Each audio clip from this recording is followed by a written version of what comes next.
Matthew Norris. Merci. Lac La Ronde, dans le traité numéro 6, dans le Saskatchewan. Je travaille dans la ville de Vancouver sur les territoires traditionnels de Musqueam, c'est le tout. Je porte plusieurs chapeaux.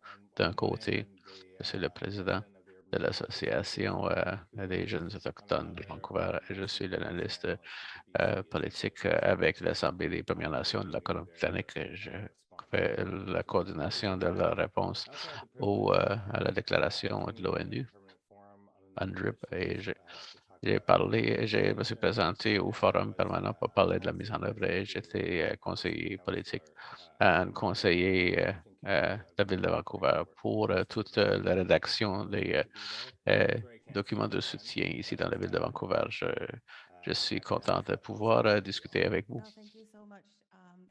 Merci beaucoup. C'est très puissant que tu as porté des chapeaux qui viennent de l'extérieur et de l'intérieur du système.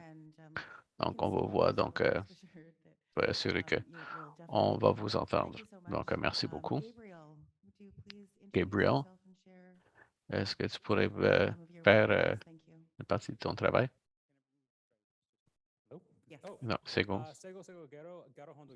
Mon nom est Gabriel Miracle. Je suis né à Ottawa.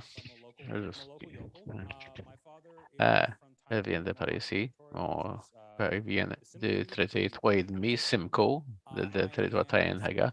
Je suis analyste politique pour les centres d'amitié, mais je ne suis pas l'Association nationale, je ne suis pas dans cette capacité.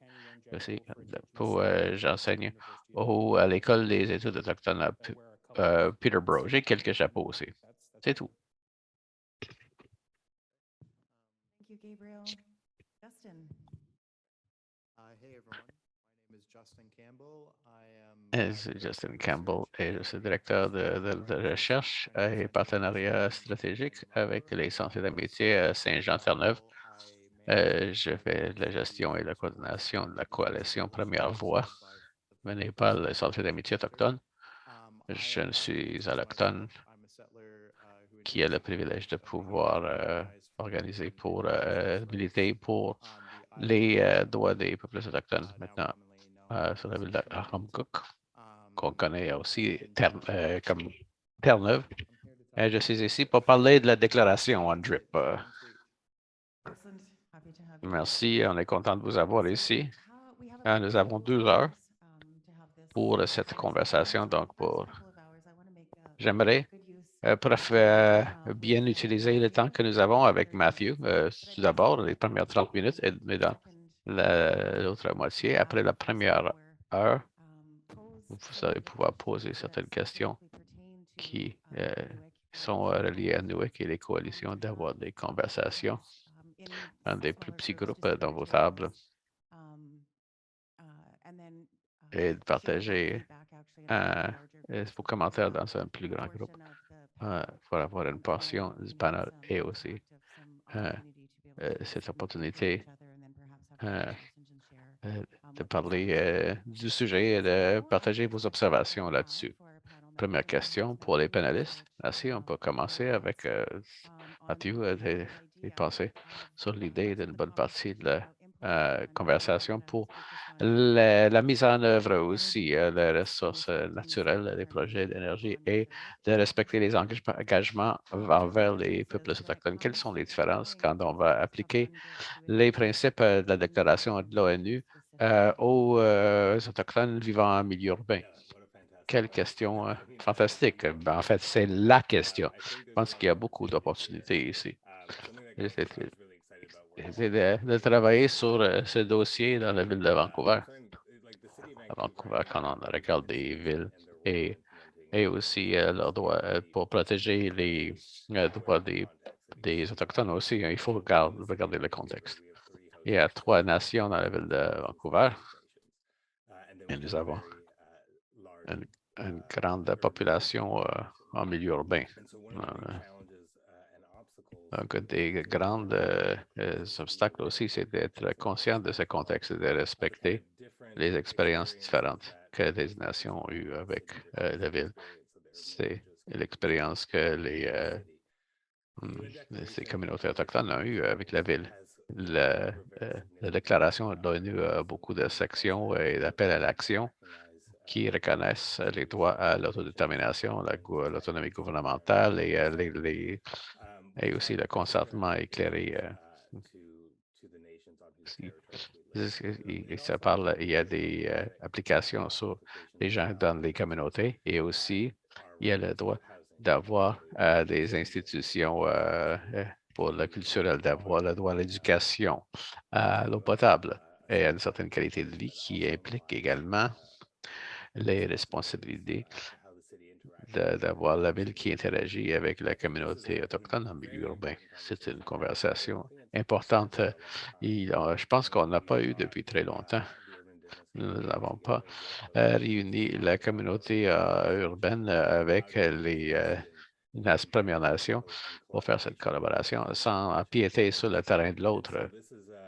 C'est une place de responsabilité, mais les villes peuvent prendre un rôle significatif pour présenter ces conversations et de réunir ces communautés pour discuter, voir comment gouverner les choses ensemble pour militer pour les droits des gens dans les communautés en milieu urbain n'empiètent pas sur les droits basés sur les assises territoriales des communautés des Premières Nations.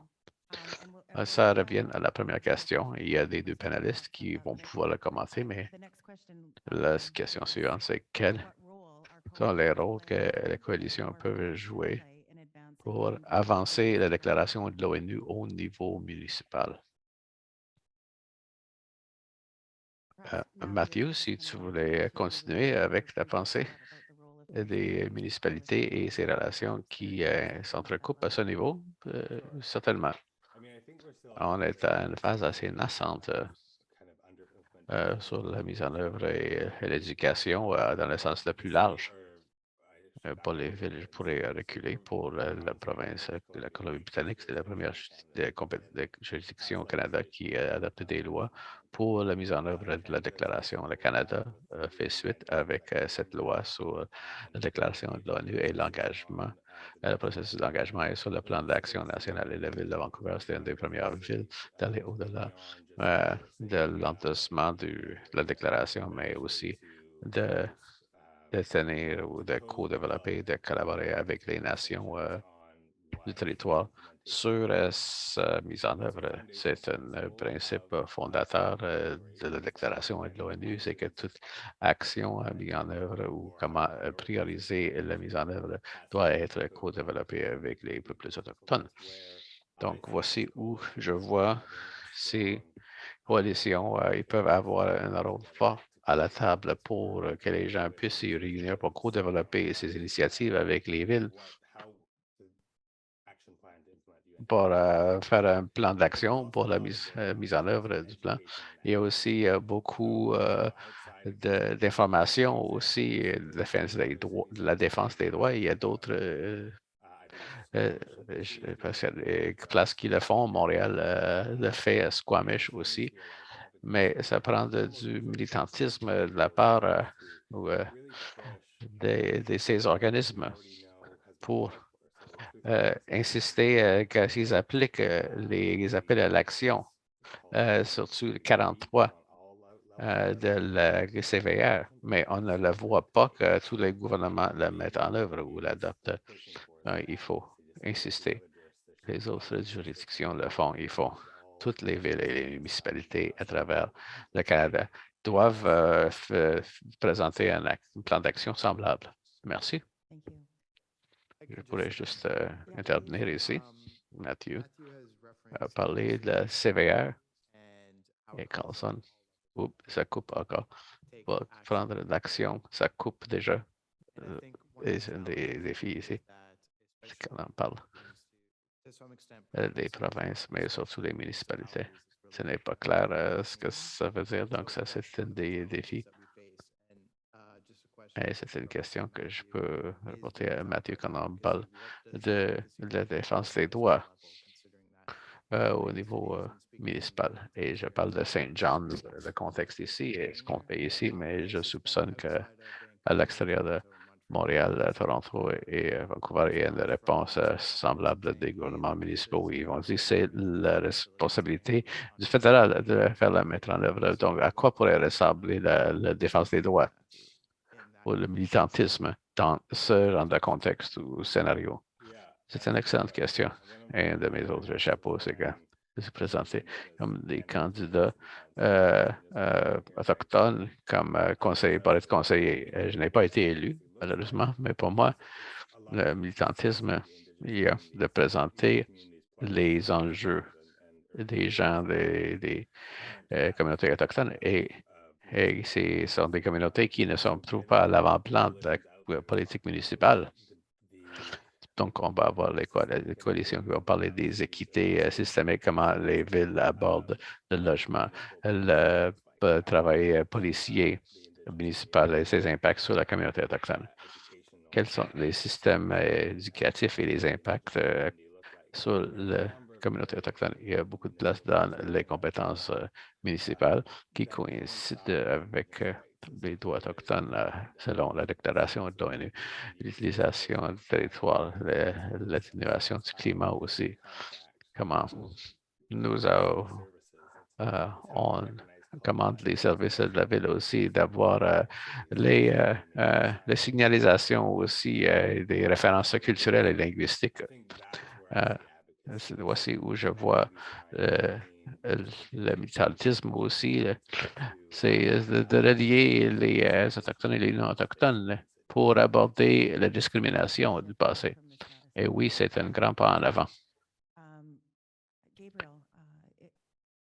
Gabriel, je me invité de partager ce que vous pensez sur ces questions. Est-ce que je peux les répéter? Quelles sont les différences? On parle d'appliquer les principes de UNDRIP, de la déclaration de l'ONU, aux Autochtones dans le milieu urbain et aussi quels sont les rôles que les coalitions peuvent jouer. Les différences dans l'application concernant le contexte des communautés et le contexte urbain. C'est qui l'applique? Les peuples autochtones portent leurs droits avec eux, peu importe où on va. On ne perd pas nos droits inhérents à l'autodétermination, à l'autonomie gouvernementale, qu'on suit sur la réserve ou qu'on soit né en ville. Que le gouvernement fédéral choisit d'accepter ces droits. Voici le point critique. L'application de la déclaration dans un contexte urbain est assez direct. Le document ne délinee pas des différences de compétences ou de juridiction. Nous avons ces droits comme peuples autochtones partout. Donc, c'est plutôt un droit pour voir si le gouvernement fédéral, provincial ou municipal serait prêt à engager avec ces droits des provinces.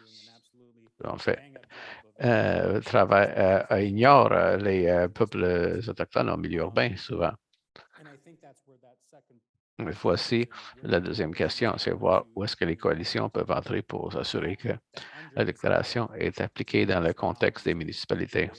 Je pense qu'ils sont primordiaux pour assurer que la déclaration de l'ONU soit prise au sérieux comme législation qui s'applique aux municipalités et aux provinces. Je pense partie ici, c'est comme par les parties prenantes aussi et le développement des capacités et d'engager avec les organismes autochtones qui soutiennent les droits autochtones ou qui soutiennent les peuples autochtones, que ce soit la Société Elizabeth Fry, la Société John Howard, l'éducation, les initiatives de formation. Et il y a beaucoup d'organismes non autochtones qui le soutiennent par un processus collaborateur. Ça peut mettre de la pression sur les municipalités et les provinces de prendre UNDRIP, la déclaration, sérieusement et plus au-delà des espaces consacrés aux Autochtones. Quand on parle du rôle des provinces, ils ont vraiment respecté et reconnaître des peuples des Autochtones en milieu urbain. Je pense qu'il voit le contexte des gens, des Autochtones en milieu urbain, c'est trop compliqué. La diversité des peuples autochtones, on n'a pas un point de contact pour y aller, pour faire la consultation ou un engagement en utilisant le consentement éclairé.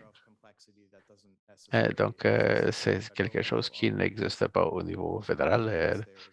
Donc, on peut dire que ça se trouve là. Mais quand on parle de contexte urbain et municipal, quand on parle des autorités, des responsabilités des provinces face aux municipalités qui sont comme une extension des provinces, il y a un rôle clair pour les provinces. Et la question, de ma perspective, comment est-ce que les coalitions, surtout pour les Autochtones dans le milieu urbain, comment peuvent-ils s'organiser d'une façon qui le rende plus facile ou qui met de la pression sur les provinces ou crée des voies pour les provinces afin de respecter et de reconnaître les droits établis ou énoncés ici dans la déclaration.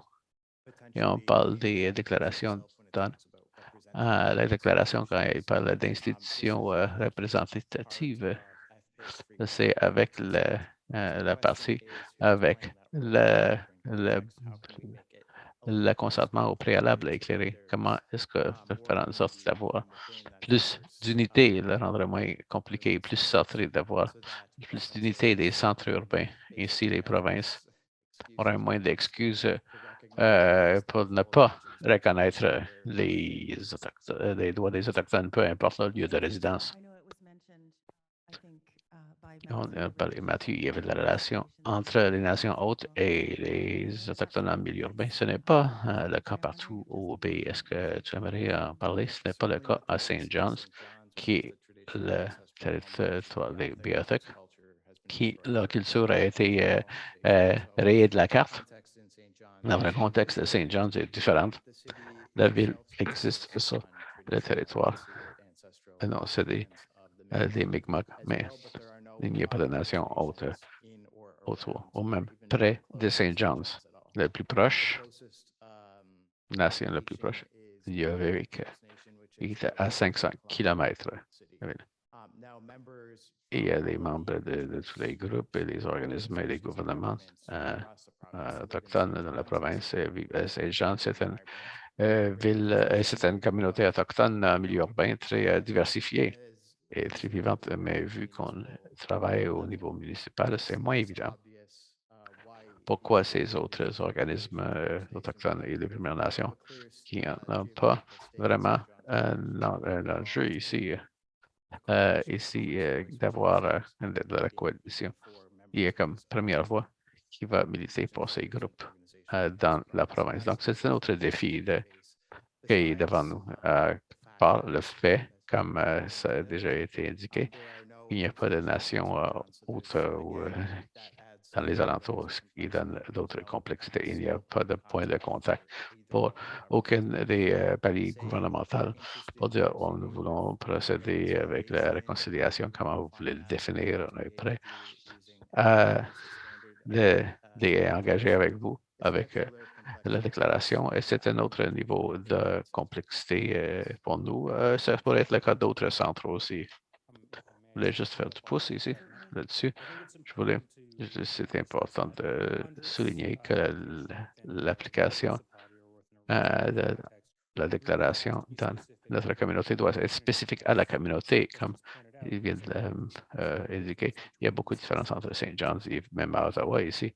Notre nation haute sont les Algonquins qui sont techniquement dans une autre province, qui est organisée de deux contextes provinciaux différents qui chevauchent juste du côté ontarien de la province.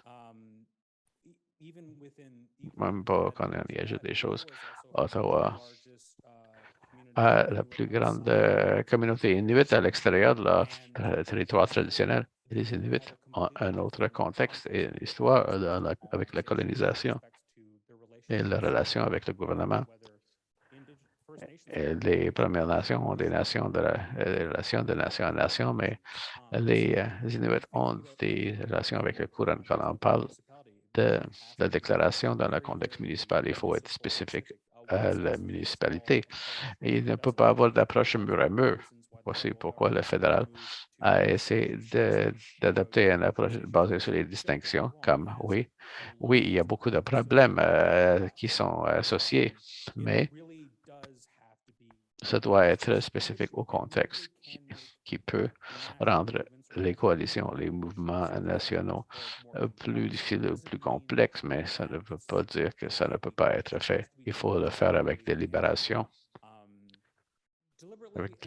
avec un œil pour assurer que les droits des Autochtones soient respectés dans le contexte des lieux d'origine de ces personnes. Encore une fois, on revient à la diversité des Autochtones qui vivent en milieu urbain. Je vais mentionner l'inclination de la province de Terre-Neuve-Labrador pour dire quels sont les groupes officiels et qu'il faut consulter. Si ils sont de bonne humeur cette journée-là pour avancer des questions autour de la déclaration ou d'autres éléments qui ont été identifiés dans la déclaration, souvent ils vont aller au Labrador. Ça, c'est dans le meilleur scénario des cas. Ils vont au Labrador, ils vont parler aux Inuits de Nunavut. Les Inuits, on en a de Première Nation Innu, de Netassinan. Et sur la partie de l'île, ils vont parler Première Nation Halikout, sur la côte ouest. Et ils vont parler les Premières Nations Bugik, sur le côté septentrional. Ils vont pas parler. Ils vont parler aux autres groupes avec la compréhension erronée. Ils pensent que tous les groupes autochtones auront les mêmes intérêts que la population en milieu urbain, sans considérer la diversité dans la communauté autochtone milieu urbain. Il y a des autochtones qui viennent de partout au pays, qui vivent dans le centre urbain de Saint-Jean. Donc, ça revient au point mentionné par Gabriel. Il y a les droits portatifs ou les droits portables qui est sous la déclaration des provinces ne sont pas prêts avec les autochtones en milieu urbain. On est en train d'enlever ou effacer les droits que les membres de la nation Haïda, s'ils changent de province, ils vont déménager de chez eux pour aller à Saint-Jean. On parle de la diversité des identités et la façon dont les droits sont reconnus et non reconnus. Justin, on a juste les dernières minutes avec Mathieu. Est-ce que tu pourrais commenter sur la mise en œuvre fédérale de la déclaration? Qu'est-ce que ça pourrait signifier pour l'approche basée sur les distinctions? Je suis d'accord dans un certain sens avec ce qu'on dit dans cette conversation. Une chose que je préconiserais, c'est de ne pas avoir les conversations en lieu isolé. Une façon productive, ce sera de parler avec les nations et avec leur communauté autochtone, qui est une tâche difficile en tant que soi, avec un manque de représentation. Ainsi de suite. De façon différente, avec la mise en œuvre de la déclaration de l'ONU. Et c'est important d'avoir ces discussions en tant que collectif pour être sûr qu'on n'empiète pas sur le droit et les titres des municipalités qui ont des nations autres. Il y a des façons différentes, il y a des résultats qui peuvent exister. Et il n'y a pas de manuel pour le faire. Comme on parle de l'ONU sur le droit, il y a juste la déclaration, mais il n'y a pas de manuel qui dit à quoi ressemblerait le résultat final. Ça peut être un organisme autochtone qui a son système juridique ou son système de reddition de comptes, ou ainsi de suite, ou ça pourrait ressembler à des nations autres qui prennent le rôle de présenter les droits, les intérêts basés sur les droits sur le territoire avec la Première Nation voisinante ou une nation autre, comme le Grand Conseil des Cris. Un département des citoyens en milieu urbain, où ils s'occupent de leurs droits. De leurs citoyens qui vivent en ville. Donc, il y a des résultats et des possibilités différentes. Je ne veux pas être trop prescriptive avant que la conversation ait lieu. Donc, oui, il y a beaucoup de résultats ou de possibilités. Et il faut tenir cette discussion parce que ça ne se tient pas au niveau où il faut l'avoir concernant le droit et pour adopter la déclaration de l'ONU. Il y a le potentiel aussi pour la défense des droits. Avec ma compréhension, c'est que ces conversations n'ont pas atteint la communauté, c'est concernant aux préoccupations. Donc, c'est le moment pour pousser dans ce genre de mobilisation dans la ville. La dernière chose que je pourrais dire avant de devoir vous quitter, un autre rôle que les coalitions pourront prendre, c'est les mécanismes de surveillance et de reddition des comptes. C'est un aspect dans la mise en œuvre d'un plan d'action de éducation et surveillance et reddition des comptes. Donc, ça prend des organismes qui existent, qui regardent par-dessus l'épaule des gouvernements municipaux pour voir est-ce que vous avez atteint vos buts, est-ce que sur le plan d'action, est-ce qu'on reconnaît les principes de collaboration et de consentement éclairé, d'engager avec des bulletins de notes aussi, d'engager avec les municipalités pour tenir tous les paliers du gouvernement responsables pour atteindre les buts pour la mise en œuvre de la déclaration de l'ONU. Désolé, il faut que je parte. Merci beaucoup. Merci d'avoir été là avec nous. Gabriel, avez-vous d'autres réflexions par rapport à la mise en œuvre via une approche fondée sur les distinctions? Si je veux être cynique, malheureusement, ça va dépendre sur ce que le paysage électoral aura l'air dans les 2 prochaines années. Je pense que la Déclaration des Nations unies, parce que le cadre sera déployé dès le 21 juin, je crois, cet été.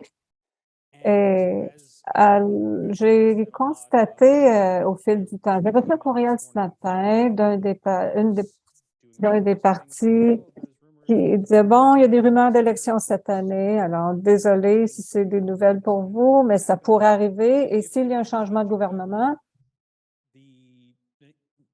le gouvernement à venir aura une différente approche à la réconciliation et à la Déclaration des Nations unies. Donc, je ne peux dire avec certitude ce que cela aura l'air lorsqu'il sera question de considérer l'application de l'approche fondée sur les distinctions pour la déclaration. Je ne crois pas qu'un parti politique ou un gouvernement voudra admettre d'avoir enfreint une loi. Ils vont l'interpréter d'une certaine manière pour que ça leur convienne par rapport à la réconciliation. C'est une des critiques que nous avons entendues avec le projet de loi C-15. L'engagement se passe après que la loi soit adoptée. C'est l'une des plus grandes critiques que j'ai reçues à cet égard. Ma préoccupation principale, c'est que en respectant non nécessairement l'esprit ou l'intention, mais la lettre de la loi, cela va imbriquer ces approches fondées sur les distinctions et ils vont marginaliser davantage les Autochtones en milieu urbain parce qu'en bout de ligne, le gouvernement fédéral et le fondement de la loi sur les Indiens, c'est d'avoir moins d'Indiens, pas plus. Peut-être je suis cynique, mais bon, je suis tout à fait d'accord avec ça et c'est dommage que Mathieu a dû partir parce que je voulais revenir sur cette idée que toutes les nations, je ne sais même pas ce que vous suggérez, mais que les nations pourraient, par exemple, créer leur propre département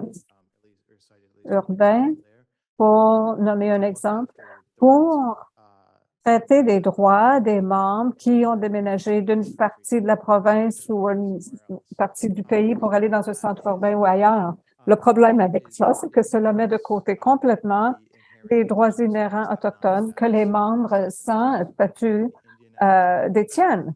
Et l'idée de la loi sur les Indiens, c'est de s'assurer qu'il y ait de moins en moins d'Autochtones qui aient des droits reconnus dans ce pays. Une façon de le faire, c'est de pousser les Autochtones vers les centres urbains et à l'écart des terres traditionnelles.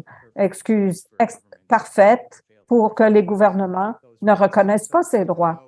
Alors, bien qu'il y ait une place, clairement, pour que les nations s'impliquent au niveau de la Déclaration des Nations unies et d'autres enjeux d'Autochtones en milieu urbain, je crois que de faire semblant que les Autochtones n'ont pas des identités distinctes ou des communautés distinctes, c'est erroné, parce que cela rentre directement dans les objectifs de la loi en partant. Et pour ne pas être complètement négatif, je dirais que l'un des éléments, et peut-être si on pense au contexte de la Colombie-Britannique, la mise en œuvre de la déclaration fait en sorte que la province de la Colombie-Britannique a la capacité de négocier et discuter avec les gouvernements héréditaires, les chefs héréditaires. Bien sûr, ça, c'est sous les auspices de la manifestation, mais ce n'est pas parfait. Mais c'est une manière de nous assurer qu'il y a un potentiel à ce que la Déclaration des Nations unies soit mise en œuvre de sorte à ce que les organismes de gouvernance traditionnels puissent faire partie de ces discussions et que ce ne soit pas seulement via le gouvernement des conseils de bande, du moins dans le contexte des Premières Nations. Je voulais mettre l'accent là-dessus aussi. Merci. Donc, la question suivante, c'est au sujet de la représentation. Plusieurs coalitions et organisations, incluant NUIC, sont hésitants, sont réticents à s'identifier comme représentant les Autochtones en milieu urbain. Et la Déclaration des Nations unies rattache ces droits à la représentation des organisations autochtones. Alors, comment réconcilier ces deux positions? On réfléchit. Ah, je vous lance la balle. Alors, ça, c'est pas gentil. J'ai mes réflexions là-dessus, mais je suis pas autochtone. J'hésite à partager ces réflexions en premier. Voulez-vous y réfléchir? Et on peut passer à la question suivante et revenir? Non. C'est une discussion importante et peut-être c'est moi qui ratoureux un petit peu avec ceci, mais je crois que représentant, c'est un mot quand même très large. Si vous avez quelque chose, un espace à Windsor, par exemple, un espace autochtone, ils peuvent représenter l'approche des Autochtones par rapport à l'éducation dans cette ville. De ma perspective, la représentation et la gouvernance ne sont pas obligés d'être la même chose. Tout comme il y a plusieurs centres d'amitié et des directeurs généraux de centres d'amitié qui seraient considérés comme des représentants de la déclaration dans les communautés, même s'ils ne sont pas élus. Et ils n'ont pas cette revendication de parler au nom de tous les Autochtones à Toronto ou quelque chose comme ça. Je crois que ce genre de discussion est important, surtout lorsque nous parlons de gouvernance et de représentation. Mais je crois que cela requiert qu'on fasse attention et qu'on soit intentionnel. Je ne prétendrai jamais de représenter tous les Autochtones dans la ville d'Ottawa si j'étais élu au conseil municipal. Nous venons de l'État de New York, même pas au Canada. Et il y a des Inuits qui diraient, mais cette personne ne connaît pas mon expérience vécue. Et ça démontre la complexité, la nuance de tout ça dans un contexte urbain. Mais je crois qu'il y a des avenues de représentation, mais si on parle de programme ou une prestation de service et pas nécessairement de dire qu'on parle toujours pour tous les Autochtones dans la ville de Winnipeg ou Sudbury, quelque chose. Ça dépend de la ville, ça dépend des gens. C'est exactement ce qui fait que c'est plus compliqué par contre. Et il y a moins d'engagement avec les Autochtones en milieu urbain qu'il devrait y avoir. Mais je vais reculer un peu et je vais parler du centre d'amitié. Parce que souvent, je parle au nom du centre d'amitié à St. John's, même si je ne suis pas autochtone. Nous faisons beaucoup de mobilisation communautaire, donc très au fait des enjeux auxquels fait face la communauté. Le mouvement des centres d'amitié a été un moyen pour rassembler les Autochtones en milieu urbain, pour offrir des services, des soutiens pour ceux qui vivaient en milieu urbain et hors réserve, surtout. Et Donc, le Centre d'amitié First Light à St. John's, ça fait 40 ans qu'on fait ça, tout en reconnaissant que plusieurs des programmes et services que nous avons développés ont affaire aux symptômes du colonialisme plutôt que de mettre au défi le système comme tel. Donc, nous avons commencé à développer une politique plus robuste et une représentation plus robuste via la coalition que nous avons. J'ai toutes sortes de documents ici. First Voice, donc voix des Premières Nations ou Première Voix. Nous avons commencé à nous enligner dans cette direction pour pouvoir aborder de front ces enjeux que nous devons gérer via nos programmes et services. Tout ça pour dire que le Centre d'amitié, de plus en plus, va jouer un rôle de représentant. Nous avons un conseil d'administration élu, dont la plupart sont autochtones, et je peux le dire parce que vous ne portez pas votre chapeau de centre d'amitié aujourd'hui. Les centres d'amitié, l'ANCA en particulier, je représente la communauté. Donc, c'est de faire des représentations aux côtés de la communauté. Mais à un moment donné, une sorte d'organisation dirigée par des Autochtones, voici nos perspectives par rapport aux enjeux pour les Autochtones en milieu urbain, que ce soit à St. John's ou à Ottawa ou ailleurs, et de prendre le leadership au niveau de la politique et de la représentation, la défense. Donc, je crois qu'il y a une lacune ici, et les centres d'amitié, ou du moins les coalitions par les centres d'amitié. Nous voulons voir du progrès par rapport. Je crois que c'est important lorsque nous considérons le travail que nous faisons. Justin, comme vous l'avez dit, souvent nous considérons les symptômes du colonialisme et de créer des initiatives pour aborder ces enjeux. C'est un problème en amont pour gérer. Est-ce qu'il y a d'autres modèles que nous pouvons utiliser, d'autres juridictions pour pouvoir mettre en œuvre la déclaration dans d'autres villes et provinces partout au Canada?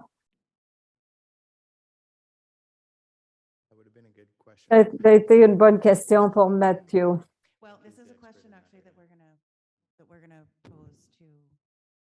Alors, nous allons vous poser cette question. Pensez-y, il y a 3 questions pour les groupes autour des tables. Ça, c'en est une. Question suivante. Comment pensez-vous que les principes de la déclaration devraient façonner l'orientation pour les 3 à 5 prochaines années? J'ai des idées là-dessus, mais je vais revenir à la question précédente, si j'ai quelques secondes. Je pense que, comme je le suggérais dans mes commentaires précédents, que les coalitions sont probablement bien positionnées pour aborder ces questions. Parce que la plupart de nous ici, nous voyons un modèle très collaboratif. La plupart d'entre nous sont très près de la communauté, de la base, et dirigés par les Autochtones aussi.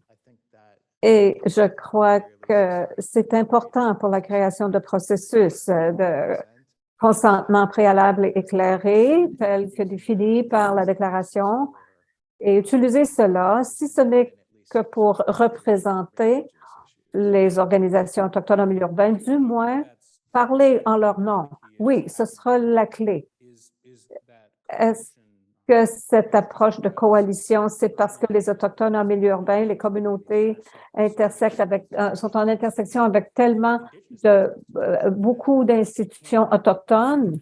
Je suis certain qu'il y a des villes où il y a une organisation consolidée qui est l'organisme qui représente la communauté autochtone qui est là.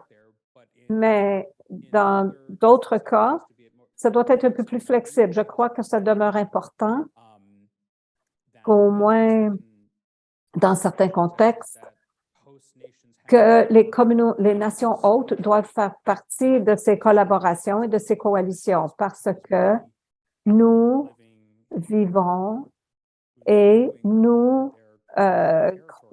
grandissons dans leur territoire traditionnel. Je faisais des farces pour dire, bon, les Mohawks, nous sommes très expansionnistes, tout le Canada nous appartient, mais plus important encore, il faut respecter les gens.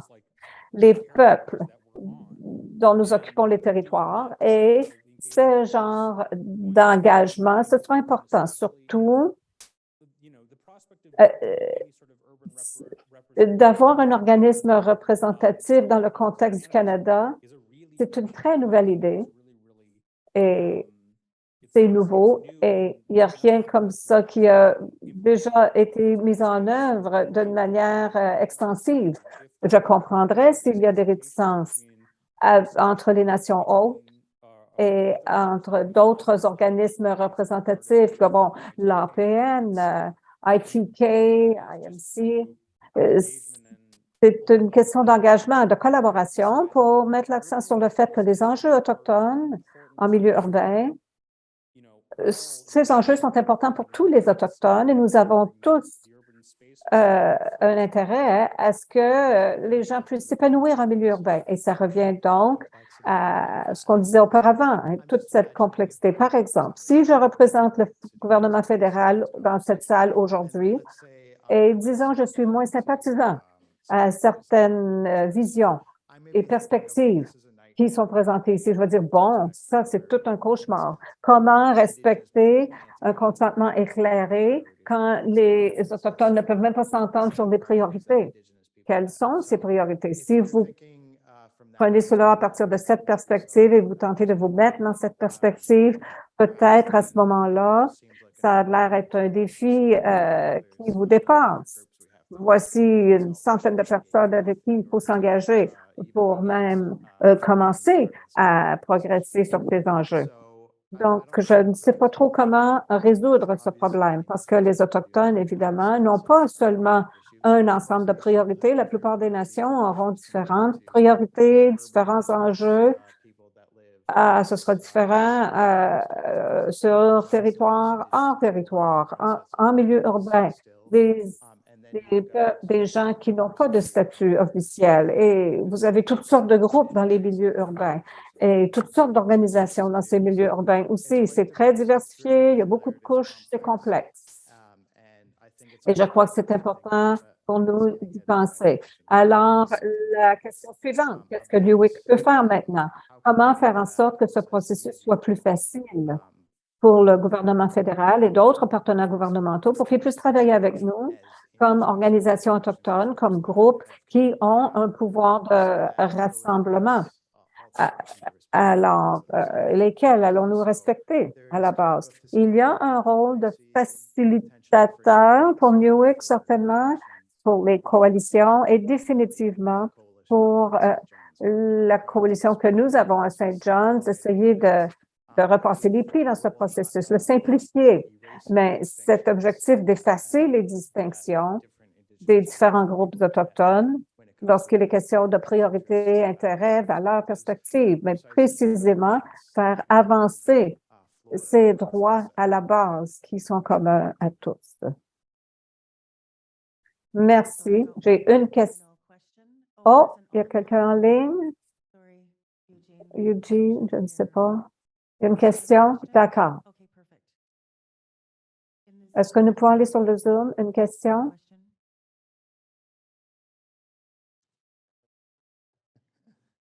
Est-ce que j'ai le pouvoir?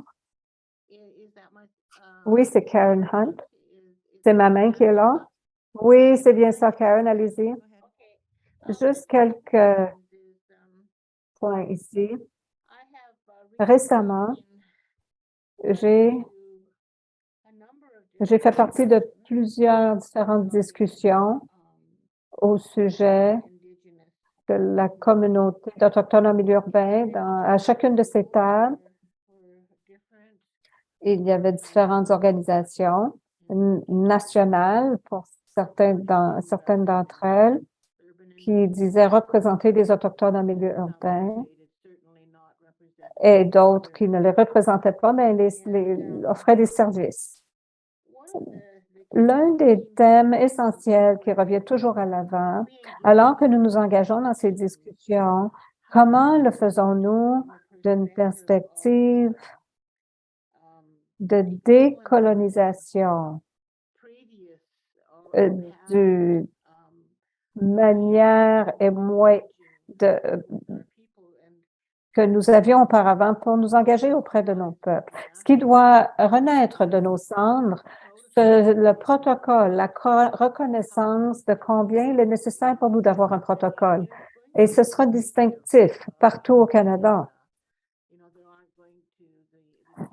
Par exemple, les différentes provinces ne le verront pas de la même manière. Et lorsque nous avons considéré la Déclaration des Nations unies, le processus que nous avons engagé, c'est que toutes les organisations autochtones se sont rassemblées. Ils ont fait une revue de la littérature,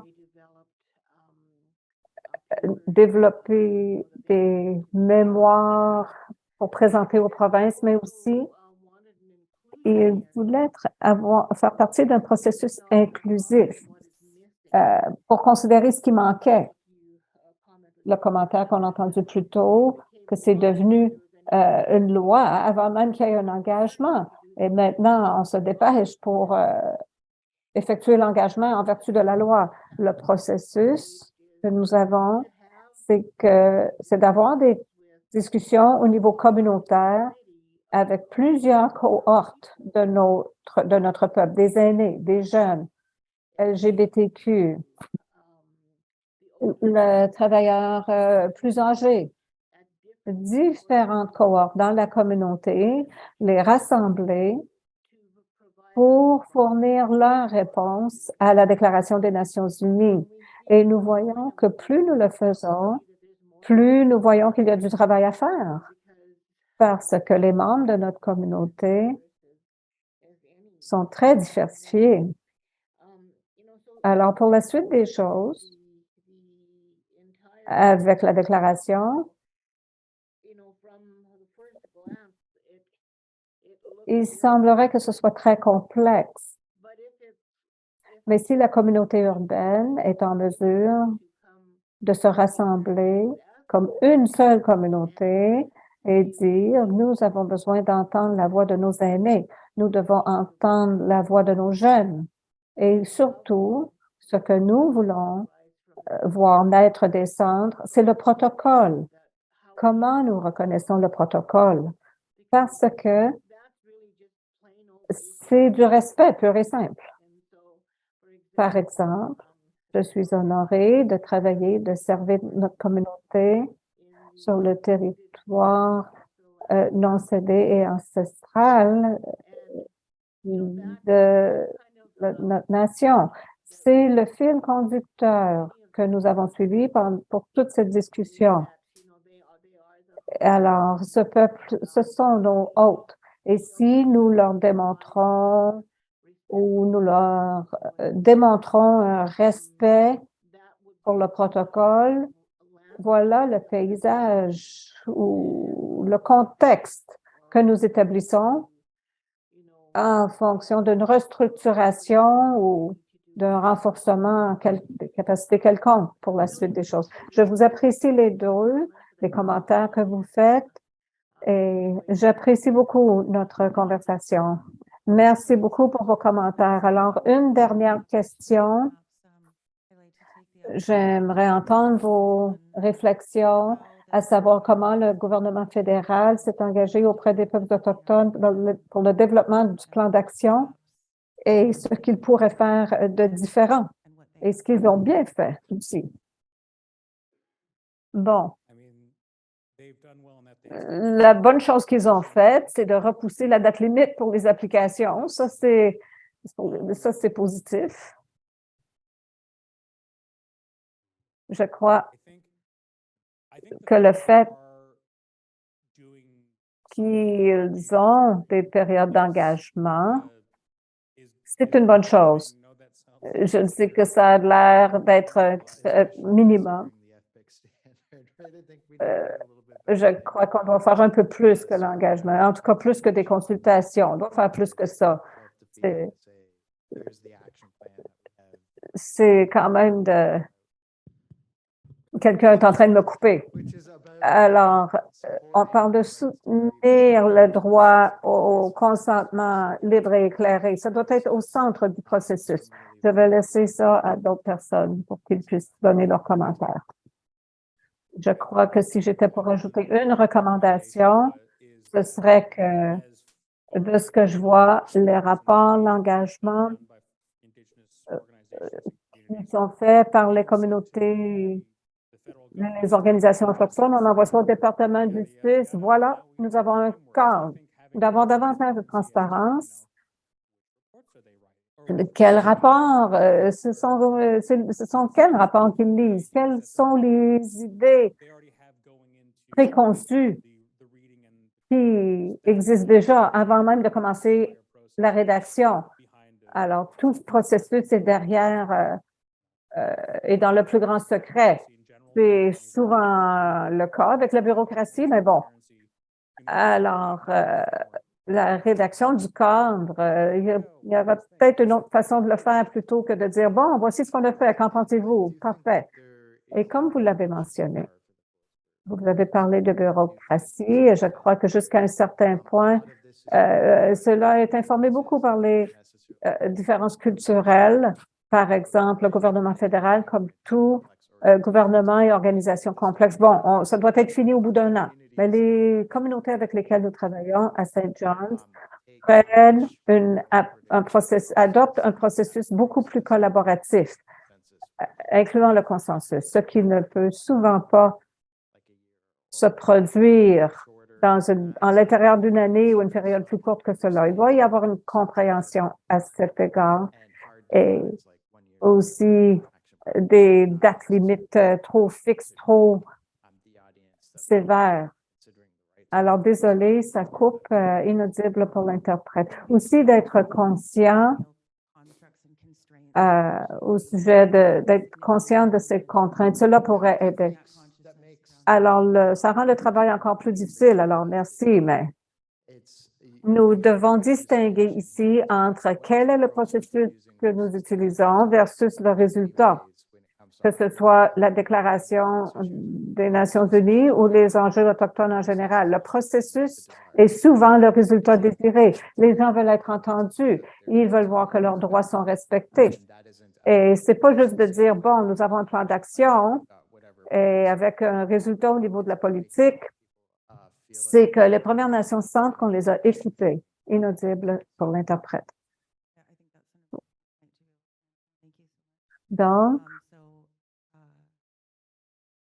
avec la dernière heure que nous avons, j'aimerais entendre les coalitions.